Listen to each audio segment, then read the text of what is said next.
যদি বলতে পারো, বলো এবং ভালোবাসো ভক্তি করে, তো তারা এক একটা ফুল যখন মালা করবে তখন শ্রীকৃষ্ণের নামটা অবশ্যই তোমরা জপ করবে।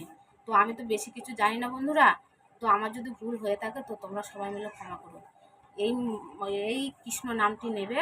তো আমি অনেক শুনেছি অনেকের কাছ থেকে এবং ইউটিউবে অনেকের কাছ থেকে দেখেছি যে 108 বার কৃষ্ণর নাম ভজলে তো একটা করে পাপ পূর্ণ হয়। তো পাপ জীবনে মানুষের প্রত্যেকের আছে। তো তারা যদি সবাই, আমি যে পাপ করি না, আমিও পাপ করেছি। তো কিছু কিছু শোনা কথা বিশ্বাস, আর এটা তো শোনা কথা নয়, এটা সে গীতার শাস্ত্রের কথা, শ্রীকৃষ্ণের লীলার কথা। তো এই মহামন্ত্রটি সবাই জপ করবে। হরে কৃষ্ণ কৃষ্ণ কৃষ্ণ হরে হরে, হরে রাম রাম রাম হরে হরে, হরে কৃষ্ণ